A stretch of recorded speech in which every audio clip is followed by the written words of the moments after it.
Assalamualaikum warahmatullahi wabarakatuh.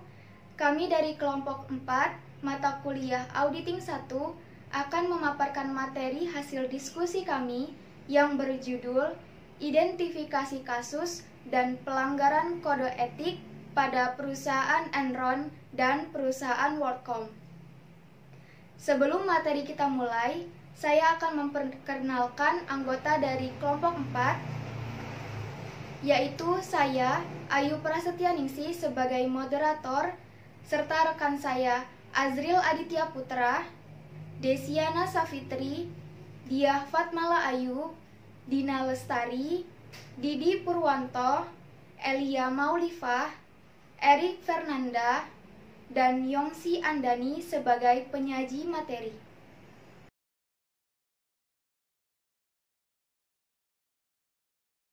Pertama-tama, saya akan menjelaskan tentang latar belakang dari makalah kami. Dalam 10 tahun terakhir, telah terjadi banyak kehancuran bisnis yang terjadi di dunia. Tragedi ini dipicu karena adanya pelanggaran atau pengabaian etika yang dilakukan dalam kegiatan berbisnis. Secara singkat, pengabaian etika atau pelanggaran etika bisnis ini yaitu dilakukannya suatu kegiatan yang dianggap benar oleh para pengambil keputusan, namun memiliki dampak yang sangat merugikan bagi pihak lain. Salah satu contoh dari pelanggaran atau pengabaian etika ini yaitu salah satunya praktek kecurangan dalam pembuatan laporan keuangan, penyuapan, Windows desering, dan lain sebagainya. Adanya kasus manipulasi keuangan dalam laporan keuangan perusahaan Enron dan perusahaan WorldCom ini menyebabkan para profesi akuntan publik mendapat banyak kritikan dari masyarakat dan tidak dipercaya lagi oleh masyarakat karena para auditor dianggap ikut andil dalam memberikan informasi yang salah sehingga banyak pihak yang dirugikan. KAP Arthur Andersen melakukan praktik kecurangan dalam pembuatan laporan keuangan perusahaan Enron dan perusahaan WorldCom. Kemudian, Arthur Andersen juga memusnahkan bukti yang berkaitan dengan audit laporan keuangan perusahaan tersebut. Sehingga Arthur Andersen ini dinilai tidak melakukan kegiatan-kegiatan auditornya yang sesuai dengan prinsip-prinsip akuntansi publik atau yang kita dikenal sebagai Generally Accepted Accounting Principle atau disingkat dengan GAAP dan Generally Accepted Accounting Standard atau disingkat dengan GAAS.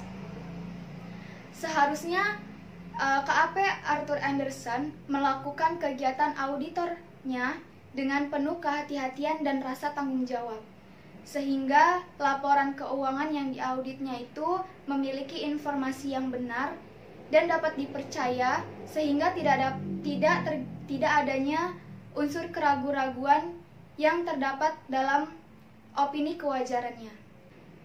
Dalam makalah ini, kami ingin mengetahui tentang penyebab adanya kasus yang terjadi dalam perusahaan Enron dan perusahaan WorldCom ini, serta mengidentifikasi berbagai pelanggaran kode etik yang dilakukan pada kedua perusahaan dan KAP Arthur Andersen dalam pengauditan laporan keuangan.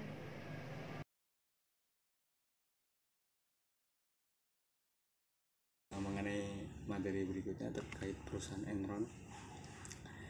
Enron Corporation didirikan pada tahun 1930 sebagai Natural Gas Company, yaitu sebuah konsorsium dari North American Power and Light Company, Lone Star Gas Company, and United Light and Railways Corporation. kepemilikan konsorsium ini secara bertahap dan pasti dibubarkan antara tahun 1941 dan 1947 melalui penawaran saham kepada publik. Dan pada tahun 1979 Northern American Gas mengorganisir dirinya sebagai sebuah holding company internal yang menggantikan Northern Natural Gas di pasar saham New York, yang lebih tepatnya New York Stock Exchange. Enron Corporation sendiri adalah sebuah perusahaan energi Amerika yang berbasis di Houston, Texas, Amerika Serikat, yang mana sebelum bangkrutnya pada akhir tahun 2001, Enron sendiri mempekerjakan sekitar 21.000 orang pegawai dan merupakan salah satu perusahaan terkemuka di dunia dalam bidang listrik, kemudian gas alam, kemudian bubur kertas, kemudian kertas itu sendiri, dan juga terakhir komunikasi. Enron mengaku penghasilannya pada tahun 2000 yaitu berjumlah sekitar 101 miliar US dollar, yang mana Fortune menanamkan Enron ini sebagai perusahaan Amerika yang paling inovatif selama 6 tahun berturut-turut.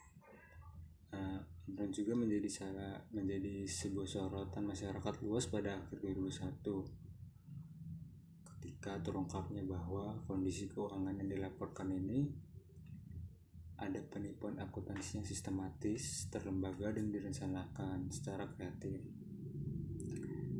Dan lebih tepatnya operasinya di Eropa ini melaporkan sebuah kebangkrutan pada tanggal 30 November 2001. Dan 2 hari kemudian, pada 2 Desember 2001, dunia ekonomi dikejutkan dengan berita berasal dari Houston, Texas, Amerika, yaitu perusahaan Enron, perusahaan ke-7 terbesar di Amerika, perusahaan energi perdagangan terbesar di dunia, menyatakan kebangkrutannya. Dan pada saat itu kasus ini merupakan kebangkrutan terbesar dalam sejarah Amerika Serikat dan menyebabkan sekitar 4.000 pegawai ini kehilangan pekerjaan mereka. Dan lebih mengejutkan lagi, kebangkrutan ini bukan disebabkan oleh ekonomi yang melemah, melainkan kesalahan fatal dalam sistem akuntan mereka. Jadi selama 7 tahun terakhir, Enron melebih-lebihkan laba bersih dan menutup-nutupi uang mereka.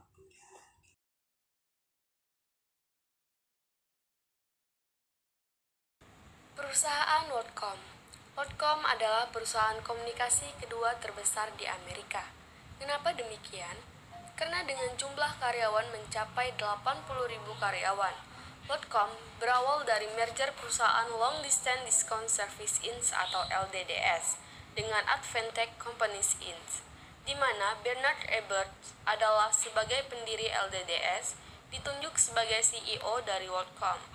Pada awal tahun 2000, WorldCom yang notabene adalah perusahaan besar sudah mulai mengalami kemerosotan yang disebabkan oleh dot-com bubble, di mana pendapatannya semakin kurang dan hutangnya semakin banyak. Bahkan, nilai saham juga mengalami penurunan. Melihat kondisi tersebut, Bernard Ebert sebagai CEO, Scott Sullivan sebagai CFO, dan David Mayer sebagai auditor senior memutuskan mengambil langkah keluar dengan cara mengubah laporan keuangan, di mana ada 2 langkah atau cara yang mereka lakukan, yakni yang pertama yaitu mereka membukukan line cost sebagai pemasukan, padahal pada kenyataannya itu merupakan pengeluaran. Dan adapun cara yang kedua yang dilakukan yakni mereka meningkatkan pendapatan dengan entry akun palsu yang ditulis sebagai akun pendapatan perusahaan yang tidak beralokasi. Adapun Saintis Cooper pada saat itu sebagai salah satu dari audit internal WorldCom merasa ada sesuatu yang tidak beres atau ada masalah dalam laporan keuangan WorldCom.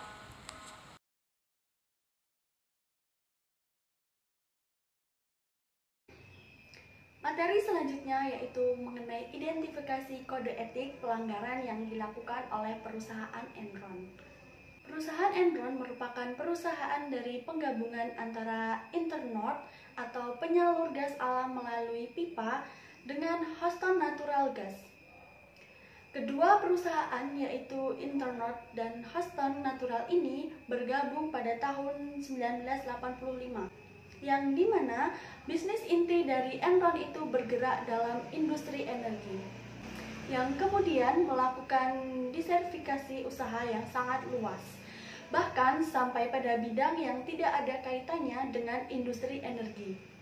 Diversifikasi usaha tersebut antara lain meliputi future transaction, trading, komoditi, non-energi, dan kegiatan bisnis keuangan. Kasus Enron sendiri mulai terungkap pada bulan Desember tahun 2001 dan terus menggelinding pada tahun 2001 yang dimana berimplikasi sangat luas terhadap pasar keuangan global. Hal ini ditandai dengan menurunnya harga saham secara drastis di berbagai bursa efek di belahan dunia, yaitu mulai dari Amerika Serikat, Eropa, sampai ke Asia. Perusahaan Enron merupakan suatu perusahaan yang menduduki ranking ke-7 dari 500 perusahaan terkemuka di Amerika Serikat dan merupakan perusahaan energi terbesar di Amerika Serikat yang jatuh dan bangkrut dengan meninggalkan hutang hampir sebesar 31,2 miliar US dollar. Dalam kasus Enron diketahui terjadinya perilaku moral hazard, diantaranya memanipulasi laporan keuangan dengan mencatat keuntungan sekitar 600 juta dolar Amerika Serikat. Padahal perusahaan ini mengalami kerugian. Manipulasi keuntungan ini disebabkan karena keinginan perusahaan tersebut agar saham mereka tetap diminati oleh para investor. Kasus memalukan ini konon ikut melibatkan orang dalam gedung putih, termasuk wakil presiden Amerika Serikat. Kronologis, fakta, dan informasi dari berbagai sumber yang berkaitan dengan hancurnya Enron atau debacle dapat dikemukakan di materi selanjutnya. Sekian materi dari saya, terima kasih.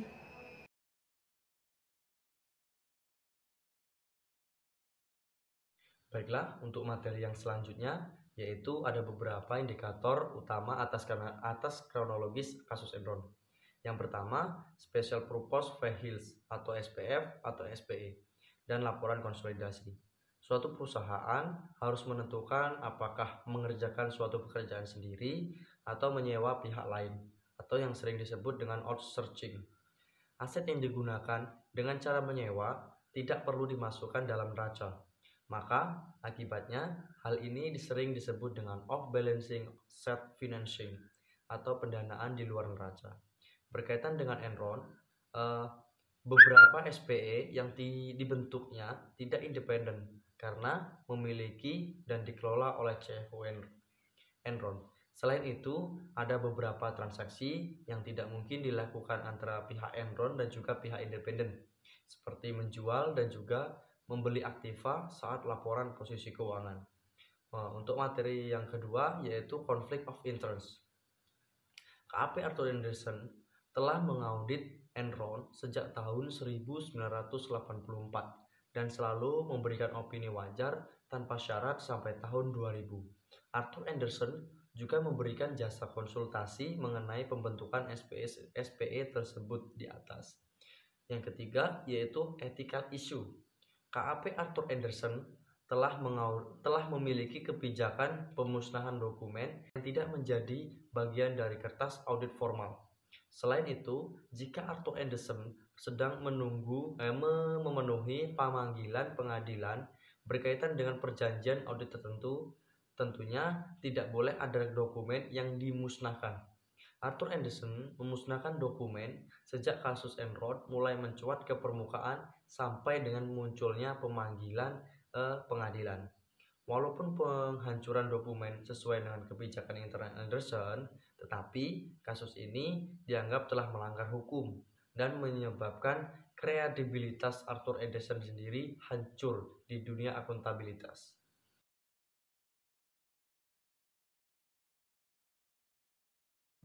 Baik, materi selanjutnya yaitu berdasarkan pemaparan Enron sebelumnya, maka ternyata terdapat beberapa pihak luar perusahaan yang ikut bertanggung jawab atas kasus ini.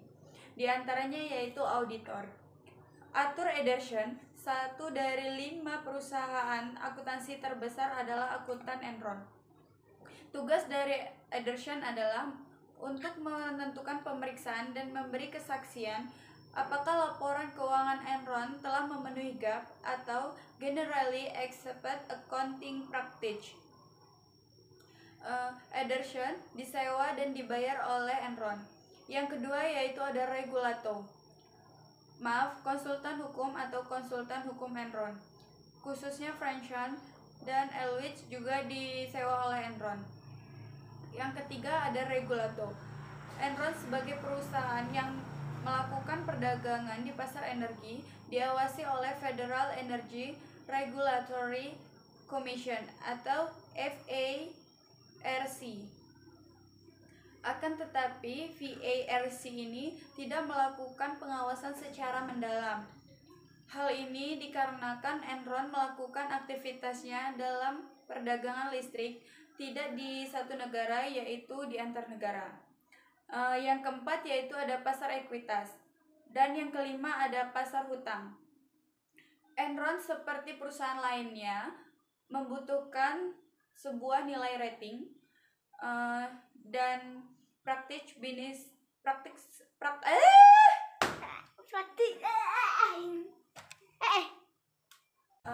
bisnis Enron ini menjadi bangkrut dan hancur serta berimplikasi negatif bagi banyak pihak. Dari kasus tersebut, secara kasat mata, kasus tersebut telah melanggar beberapa prinsip etika profesi, yaitu satu, adanya pelanggaran prinsip tanggung jawab, yaitu pihak Ederson sebagai sebuah kantor akuntan publik tidak dapat memelihara kepercayaan masyarakat terhadap jasa profesional seorang akuntan, dikarenakan mudah tergiur oleh bayaran besar, yaitu sikap menilai yang ternyata berdampak buruk. Dan yang kedua yaitu pelanggaran prinsip kepentingan publik.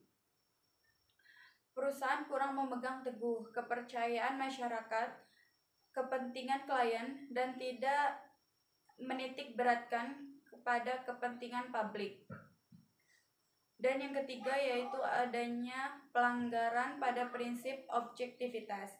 Seharusnya setiap anggota harus menjaga objektivitasnya dan bebas dari benturan kepentingan pribadi dalam pemenuhan kewajiban profesionalnya. Namun dalam kasus ini terlihat bahwa beberapa elemen perusahaan memiliki double job di perusahaan Enron dan di akuntan publik lainnya, sehingga terjadi banyaknya konflik. Pun para pemimpin perusahaan yaitu CEO, CFO, bendahara, dan beberapa pihak lagi dalam menggunakan jabatannya untuk mendapatkan manfaat demi kepentingan pribadinya.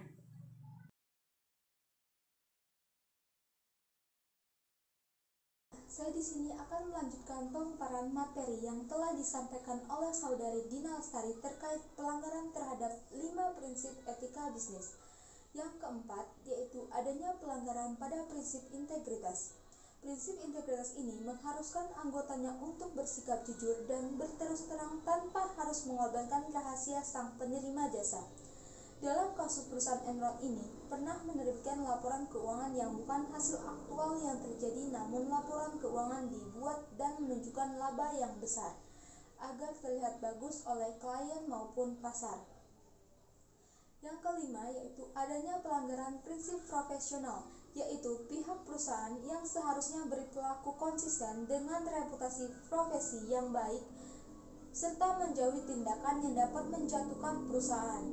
Namun dalam kasus perusahaan Enron ini, CEO bahkan CFO perusahaan membiarkan kegiatan-kegiatan bisnis tertentu terjadi yang di dalamnya jelas melanggar etika dan mengizinkan terjadinya transaksi-transaksi berdasarkan informasi yang hanya dapat diakses oleh pihak dalam perusahaan atau insider trading. Identifikasi kode etik pelanggaran yang dilakukan perusahaan WarCom. Yang pertama yaitu adalah skandal WarCom. Pada awal tahun 2000, perusahaan komunikasi tersebut sudah mulai mengalami kemerosotan yang disebabkan oleh pendapatan mengalami penurunan. Dan utangnya juga semakin banyak. Melihat kondisi tersebut, Bernard Ebbers sebagai CEO, Scott Sullivan sebagai CFO, dan David Myers sebagai auditor senior memutuskan untuk mengambil langkah keluar dengan cara mengubah laporan keuangan. Terdapat dua cara yang mereka tempuh. Yang pertama yaitu adalah mereka membuka dengan cara line cost sebagai pemasukan, padahal pada kenyataannya merupakan pengeluaran. Cara yang kedua yaitu adalah mereka meningkatkan pendapatan dengan cara mengentri akun palsu yang ditulis sebagai akun pendapatan perusahaannya dengan tidak teralokasi. Dengan memindahkan akun beban kepada akun modal, perusahaan WarCom ini mampu menaikkan pendapatan maupun laba. Perusahaan WarCom juga mampu menaikkan laba karena akun beban dicatat lebih rendah, sedangkan akun aset dicatat lebih tinggi karena beban kapitalisnya disajikan sebagai beban investasi. Jika hal ini terdeteksi, praktik ini akan berakibat pendapatan bersih yang lebih rendah dalam tahun-tahun berikutnya.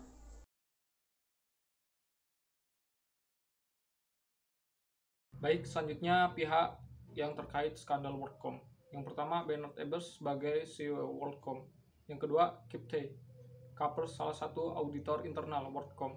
Yang ketiga, Arthur Anderson sebagai auditor eksternal independen. Yang keempat, Scott De Silva sebagai CFO WorldCom. Yang kelima, Dewan Direksi. Yang keenam, staf akuntan WorldCom. Yang ketujuh, Mr. Kapers. Yang kedelapan, Mr. Buddy Yates. Yang kesembilan, David Myers. Yang kesepuluh, Whistleblower. Yang kesebelas, manajemen WorldCom. Baik, selanjutnya skandal CEO Bernard Ebbers menjadi sangat kaya dari kenaikan harga sahamnya di saham WorldCom umum. Namun, pada tahun 2000, industri telekomunikasi memasuki masa krisis yang menyebabkan WorldCom mengalami kemunduran serius, menyebabkan pemerintahan Amerika Serikat melalui Departemen Kehakiman memaksa perusahaan ini untuk membatalkan rencana merger dengan Sprint pada pertengahan 2000. Pada saat itu, saham WorldCom menurun dan Ebbers berada di bawah tekanan tinggi dari bank untuk menutupi.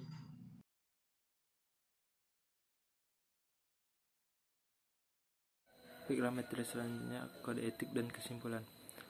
Dalam kasus WorldCom, Arthur Andres selaku editor eksternal tidak menjadikan tugasnya sesuai dengan prosedur karena tidak melaporkan laporan temuan audit yang telah dimanipulasi oleh perusahaan WorldCom. Adanya hubungan Arthur Andres dengan Scott Sullivan dan Myers yang merupakan pekerjaan KAV Arthur Andres hubungan sebelum bergabung dengan WorldCom. Rekayasa laporan keuangan miliaran dolar AS Amerika Serikat dapat terlihat karena dibantu oleh pihak eksternal Arthur Andres dan staf akuntansi perusahaan WorldCom. Beberapa SPE digunakan untuk menghasilkan keuntungan palsu, menyembunyikan kerugian, dan mengurangi biaya pada laporan keuangan. CEO WorldCom menggunakan uang perusahaan untuk kepentingan pribadinya. Kode etik yang dilarang. Yang pertama, dalam kasus WorldCom, Arthur Andres selaku editor eksternal tidak menjalankan tugasnya sesuai dengan prosedur karena tidak melaporkan laporan temuan audit yang telah dimanipulasi oleh perusahaan WorldCom. Yang kedua, adanya hubungan Arthur Andres dengan Scott, Sullivan, dan Myers yang merupakan pekerjaan KAP Arthur Andres sebelum bergabung dengan WorldCom. Dan yang ketiga, rekayasa laporan keuangan miliaran dolar AS Amerika Serikat dapat terrealisasi karena dibantu oleh pihak eksternal Arthur Andres dan staf akuntansi perusahaan WorldCom. Dan keempat, beberapa SPE digunakan untuk menghasilkan keuntungan palsu, menyembunyikan kerugian dengan mengurangi biaya pada laporan keuangan. Dan kelima, CEO WorldCom menggunakan uang perusahaan untuk kepentingan pribadi.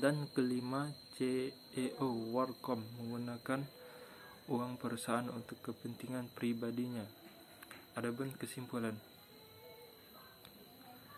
dilihat dari kasus tersebut, dapat kami simpulkan bahwa Enron dan Arthur Andres sesudah melanggar kode etik yang seharusnya menjadi pedoman dalam melaksanakan tugasnya dan bukan untuk dilanggar.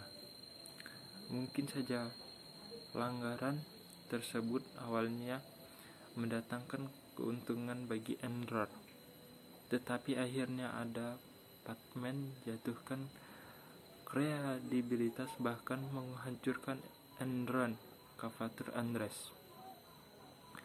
Dalam kasus WorldCom juga diketahui terjadinya perilaku moral, di antaranya manipulasi laporan keuangan. Ini merupakan salah satu contoh kasus pelanggaran etika profesi auditor yang terjadi di Amerika Serikat, sebuah negara yang memiliki perangkat undang-undang bisa dan bisnis dan proposalnya dan lebih lengkap. Hal ini terjadi akibat keagasan ataupun terhadap pihak lain. Demikian materi yang dapat disampaikan oleh kelompok kami. Semoga materi yang kami sampaikan dapat bermanfaat. Kami memohon maaf apabila terdapat kesalahan kata dan penjelasan. Kepada Allah kami memohon ampun. Wabillahi taufiq wal hidayah. Wassalamualaikum warahmatullahi wabarakatuh.